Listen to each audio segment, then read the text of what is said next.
Was it an accident or was it murder? The family of an Orange County public defender who died in Mexico has hired a new attorney to find out.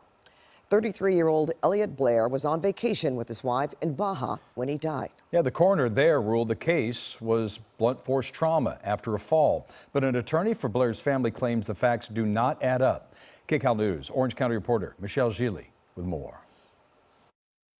It's been nearly a week since Orange County Public Defender Elliot Blair was found dead on vacation in Mexico, and his family is still trying to get his body back into the United States. And we're praying that we're going to be able to get his body back, get Elliot back sooner, because the quicker we get the body back, it's one step in the healing process.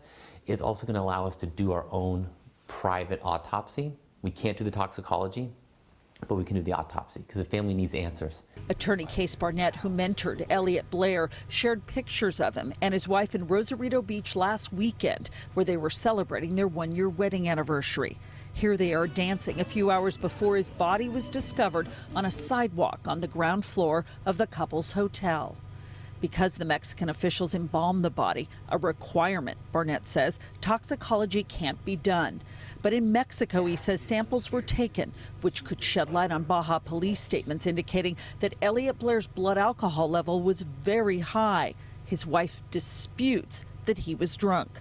Authorities have contradicted themselves, according to Case Barnett, causing the family great pain. They've said his death was a tragic accident and that Elliot Blair fell 2 stories as his wife was asleep. But as she was brought to see the body, a plainclothes detective says that there's a wound that is inconsistent with the fall. He goes back over the body, comes back over to the two of them and says there's a gunshot wound to his head. It just further confusion, further pain. Yeah, I mean, it's unbelievable. A coroner's liaison in Mexico told Blair's wife, Kim, who was also a public defender, that the autopsy paperwork makes no mention of a gunshot wound, Barnett says. Yet he says the coroner's official told the family the report would be forwarded to the prosecutor's office as a homicide case. I mean, this might be one of those situations where because of the way that it was handled initially, we're never going to have the information. There are facts that existed then that don't exist now, that aren't attainable now. In Orange County, Michelle Gili, KCAL News.